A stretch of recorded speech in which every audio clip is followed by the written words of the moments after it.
In today's video, I'm going to teach you how to edit audio in Canva, adjust volume, trim, clip audio tracks. Whether you're polishing a voiceover, balancing background music, or tightening timing to match your visuals, these quick tools in Canva's timeline will help you get clean, professional results. Start by opening your design project. This brings you to the editor where your pages and timeline live. Your audio track appears as a blue line along the timeline at the bottom. Click that blue line to select the audio you want to work with. When it's selected, Canva shows audio controls in the toolbar so you can make precise adjustments without leaving your project. Let's begin with volume. In the toolbar, use the volume slider or click the volume button to raise or lower the level. Aim for a comfortable balance where speech is clear and music sits underneath without overpowering it.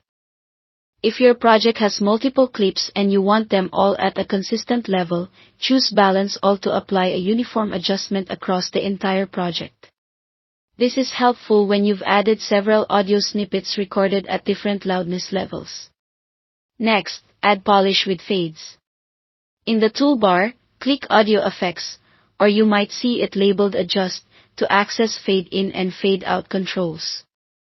A short fade in helps your audio start smoothly instead of abruptly, while a fade out lets it finish cleanly. Adjust the duration to match your pacing. For example, a quick half-second fade can keep things snappy, and a longer fade can create a softer, more cinematic ending. Preview your changes as you go to make sure the transitions feel natural. Now, let's tidy the timing with trimming and clipping. To trim, click the end of the audio clip in the timeline and drag it inward to shorten, or outward to reveal more of the clip. This is great for removing silence at the start or excess music at the end. For more precise edits within the track, position your cursor exactly where you want a cut, right-click the audio track, and select Split Audio. This creates separate sections you can manage independently. If there's a portion you don't need, maybe a pause, mistake, or an extra chorus, click that segment to select it and press Delete. The surrounding audio remains in place so your timing stays intact. That's it.